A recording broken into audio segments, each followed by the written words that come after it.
This is not a tech channel. This is Underground Crypto. Taking our simple daily tasks and making them easier to automating entire industry. Warehouses, I know Amazon is using a lot of this kind of technology. You'll like, share, subscribe, hit the bell notification, all of that good stuff. Send it to a friend. Underground crypto, breaking stereotypes, gotta keep it to the world of crypto. What's up, everybody? Welcome to Underground Crypto. Thank you for being here. Today we're going to be going over AI agents. Just what is the definition of an AI agent? Now, why we're doing this in later videos, we're going to dig into more why this pertains to crypto. There's an up and coming niche. It's like AI meets meme coins, and they both need each other if you really think about it. Meme coin has all of the hype and all of the marketing and branding down so well, most of them, but they really don't have any use case. Most of them.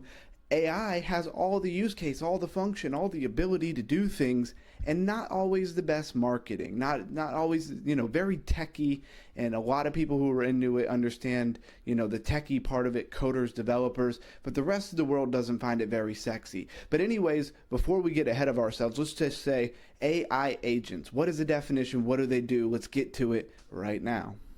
All right, guys, let's break this down. So first off, we have the first step. Perception. So this is how the AI is able to observe its environment, right? Is it through cameras? Is it through like a self-driving car, LiDAR, and all these different things that it uses to detect the different lanes in traffic, pedestrians crossing the street, the change in traffic lights. So it has these mechanisms to perceive its environment, and obviously that could be a lot of different things. Then once it's collected that, it goes into a reasoning, right? So then it has to take this information and make sense of it. So when it does that is how it decides the process, and it might involve machine learning algorithms. AI does a lot of that for sure, logic or rules that it already has set in place, right? So for instance, your virtual assistant processes your command when you give it to it, right?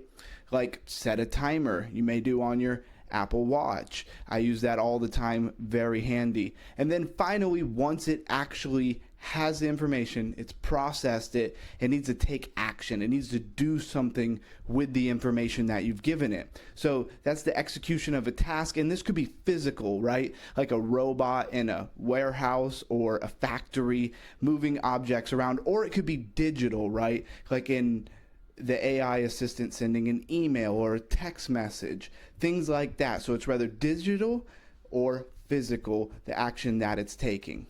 We talked about the different components of an AI agent, right? But there are different categories of AI agents, really two main ones. The first one is reactive. So it is reacting to its environment, like it's playing a video game and it's just reacting like a bot, and it's just reacting to the environment, right? It doesn't need the memory of all the past games that it's played in order to make a judgment and execute an action. Now, more complex than that, the other category is deliberative, right? So it has some pre-planning, it has some pre-idea of what it's doing, like, again, a Tesla or an automated car that is using maps and all kinds of different things, and it knows what it's going to do and where it's going before it gets there. Do you understand the difference? Reactive, it doesn't know until there is something in its environment that triggers it to do something, where deliberative, it knows what it's going to do before it gets there. It's planned ahead, it's programmed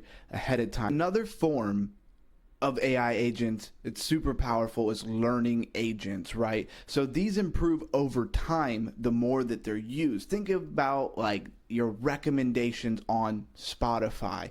They get better as you listen to more music, as they recommend you music. Netflix does the same thing with shows, and you say yes or no to its recommendations, and it tries to get better each time. We have talked about all the different things about AI agents, but honestly, who cares? What makes AI agents so fascinating or important or helpful most of all is the fact that they work autonomously or semi-autonomously without somebody constantly having to put input into them, right? That's really the power of them. You can set them, forget them, let them go. Obviously, this depends on what it is meant to do. Some things may need a little bit of maintenance or a little bit of more information, put in.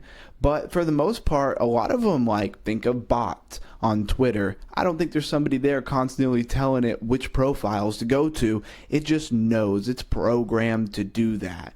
That is really what makes AI agents or AI so powerful. A quick summary. 4 big things here, right? Autonomy, that means they can work independently. Adaptability, which means they learn and improve over time. Interactivity, which means they interact with their environment or humans, other agents. And goal driven, they have a reason for what they're doing and they are set to accomplish that goal. And that is what an AI agent is. As simply as I could put together for you guys, as simply as I could think to make this video. I didn't want it to have too much extra stuff in it that could really complicate things, you know, from just taking our simple daily tasks and making them easier to automating entire industry. Warehouses, I know Amazon is using a lot of this kind of technology, and you hear people complain about jobs being taken away. That is a video for another day. Now in the comment section, I want you to drop what your experience is, like what AI agents have you been using? Is it ChatGPT? Is it something else? Is it the recommendations on Netflix? Maybe that might be the only experience you've had with these kind of things, or Spotify, something like that. Put that down in the comments. What have you personally used AI agents for? All right, thank you for watching this video. Like, share, subscribe, hit the bell notification, all of that good stuff. Send it to a friend. And in the next videos, we're going to talk about why this is important to crypto. This is not a tech channel. This is underground crypto.